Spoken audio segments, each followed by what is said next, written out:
نواز شریف کی واپسی کو لے کر ایک طوفان کھڑا کیا جا رہا ہے اور اس کے اثرات ہم صرف مرکز میں بھی دیکھ رہے ہیں, صوبے میں بھی, اور ذیلی سطح کی سیاست میں بھی ہمیں ہلچل نظر آ رہی ہے. خاص طور پر اگر ہم چکوال کی بات کریں تو یہاں پر مسلم لیگ نون کے جو مقامی رہنما ہیں انہوں نے ایک دوسرے سے ملاقاتیں کرنا شروع کر دی ہیں. ایسا لگتا ہے کہ کوئی خاص جوڑ توڑ ہو رہا ہے. جی ہاں, وہ اس میں مسلم لیگ نون تو دیکھیں 3.5 سال میں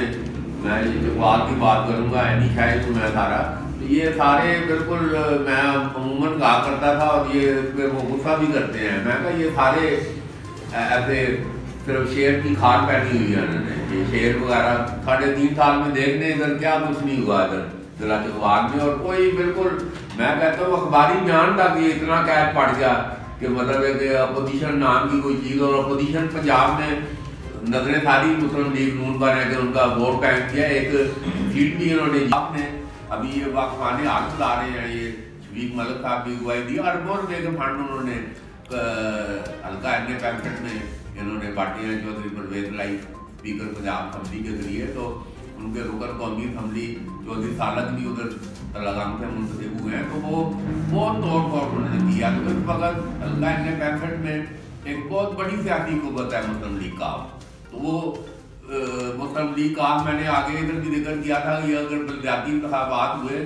تو ضلع چکوال میں سب سے بہترین سودے بازی کرنے کی پوزیشن میں مسلم لیگ کاف ہے, اور وہ بہترین شرائط کے ساتھ یہ بڑا اہم رول اگر ڈسٹرکٹ میئر کا یہ بلدیاتی الیکشن ہوا تو اس میں کامیابی میں یہ مسلم لیگ کاف کا بڑا واضح رول ہوگا. جیسا خالد صاحب نے فرمایا کہ بڑی مضبوط پوزیشن پر ہے, جبکہ ہم ان کے جو مرکزی رہنما ہیں چودھری پرویز الہی, اگر ان کے حوالے سے دیکھیں تو لگتا یہ ہے کہ وہ مختلف سیاسی جماعتوں سے رابطے میں ہیں. تو آنے والے دنوں میں آپ کیا سیاسی منظرنامہ دیکھ رہے ہیں کہ کیو لیگ پی ٹی آئی کے ساتھ ہی اتحادی رہے گی یا یہ کہیں اور بھی جا سکتے ہیں؟ جو کیو لیگ کے اصل لیڈر ہیں نا جو چودھری پرویز الہی اور چودھری شجاع حسین ہیں, بڑے سمجھدار لوگ ہیں, وہ ہمیشہ کھڑکیاں اپنی کھلی رکھتے ہیں, وہ کوئی در وہ بند نہیں کرتے. انہوں نے اگر وہ کاف لیگ کے ساتھ ان کا اتحاد ہوا ہے, پی ٹی آئی کے ساتھ ان کا, تو وہ نون لیگ کے ساتھ انہوں نے ایک نرم گوشہ ضرور رکھا ہوا ہے.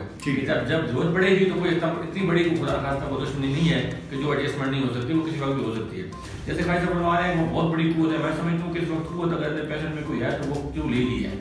اس کے علاوہ کوئی مقابلہ نون لیگ بھی ابھی بہت پیچھے ہے ان سے, اور پی ٹی آئی کا تو خیر وہاں پہ جو اتحاد کی وجہ سے کوئی آپ کو نظر نہیں آتا وہاں پہ لوگوں کا. اور جب سے یہ جو معاملہ عمران خان صاحب نے کہا کہ میاں صاحب کے لیے واپسی کے راستے افواہ کیے جا رہے ہیں, عمران خان صاحب نے بیان دیے. اور آج جو ہے اگر میاں نواز شریف ہر جگہ ڈسکس ہو رہا ہے, یوٹیوب پہ دیکھ لیں, چینل پہ دیکھ لیں, میڈیا پہ دیکھ لیں, اخبارات میں دیکھ لیں, تو وہ کچھ نہ کچھ ایسا معاملہ کہیں نہ کہیں بات چلی ہے. اور یہ میں سمجھتا ہوں کہ اگر وہ ڈیل کر کے آ رہے ہیں تو یہ پھر ایک بدقسمتی ہے پاکستان کی. تو کہا جا رہا ہے کہ سب سے بڑا امتحان حکومت اور اپوزیشن کا منی بجٹ کی شکل میں آ چکا ہے کہ اگر منی بجٹ پاس ہو جاتا ہے تو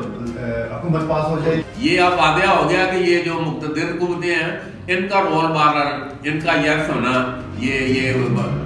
بڑا اہم بھی ہوگا. تو وہ جو ابھی حالات ہیں وہ کہہ رہے ہیں کہ سب ادراک ہو چکا ہے لوگوں کو, مقتدر لڑکوں کو بھی, کہ یہ اب یہ معاملہ اب زیادہ دیر چلتا, یہ اگر چلا تو یہ ملک کو ناقابل تلافی نقصان پہنچے. یہ ایک سوچ جو میری آبزرویشن ہے یہ, اور جو اخبارات ہم دیکھ رہے ہیں, یہ سوچ ڈیولپ ہو چکی ہے کہ بھائی اگر یہ اب یہ جو موجودہ یہ اب نہیں چل سکتا تو یہ تبدیلی یقینی ہے. ملک صاحب پھر ہم آپ کی طرف آئیں گے, اور آپ کی طرف آنے کا مطلب تلنگانہ کی طرف جا رہا ہے. تلنگانہ کی مقامی سیاست میں ملک سلیم اقبال کا رول ہمیشہ بڑا اہم رہا ہے, اور ان کے ایک قریبی ساتھی فلک شیر فلکی, ویسے پہلے ہی ان کا کیو لیگ کے ساتھ اچھے مراسم تھے, لیکن آج کل کہا جا رہا ہے کہ ان کو دوبارہ سے شامل کر کے پھر لانچ کیا جا رہا ہے, اور ان کے حوالے سے یہ بھی خبریں آ رہی ہیں کہ ان کو کوئی ذمہ داری بھی دی جائے گی بلدیاتی الیکشن میں. تو آپ کے پاس کیا خبر ہے؟ یہ سر وہاں کچھ ایسا بھی چل رہا ہے کہ یہ جو فلک شیر صاحب ہیں یہ ایک دفعہ پہلے بھی آ چکے ہیں, اور پھر وہ جناب انہوں نے وہ کاروباری شخصیت ہے, اور کاروباری لوگوں کی کچھ اپنی مجبوریاں ہوتی ہیں. سر میں وہ یہ سمجھتا ہوں کہ جو بزنس مین ہیں ان کی اپنی مجبوری ہوتی ہے کہ انہوں نے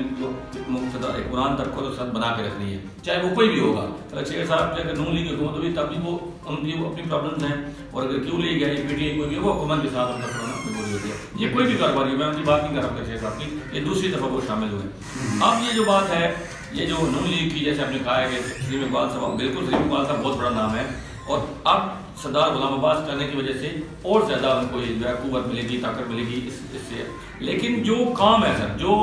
حافظ امان یاسر کا جو کام ہے, اور دونوں دیکھیں اب انہوں نے ایک وہ ٹکٹ سے دو بجے جیسے کہتے ہیں نا کہ وہ مذہبی طبقہ بھی سارا انہوں نے ساتھ شامل کر لی ہے، وہ اسمبلی میں نے قرارداد پیش کی تھی، خدمت بہت چلے تھے، یہاں بھی کچھ ایسے معاملات بنے تو مذہبی طبقہ سارا حافظ صاحب کی مٹھی میں۔ واضح سا خالد صاحب نے بتا دیا ہے کہ کیوں لیگ جس کے ساتھ ہوگی وہی جیتے گا، لیکن یہ کیوں جو ہے وہ کیوں کسی کے ساتھ ہوگی یہ سب سے بڑا سوال ہے۔ اور سیاسی جماعتیں ہمیشہ کوشش کرتی ہیں کہ ایسے مواقع پر وہ کچھ زیادہ اپنی وہ کہتے ہیں نا کہ اپنی جو قد کاٹ ہے اس سے بھی زیادہ وصول کر لیں۔ یہی ہم نے اتحادی جماعتوں کا رویہ دیکھا۔ اب دیکھتے ہیں کہ جو ضلع چکوال کی سیاست ہے وہ بلدیاتی الیکشن میں کیا رخ اختیار کرتی ہے۔ فی الوقت تک کے لیے اتنا ہی، اجازت دیجیے، اللہ نے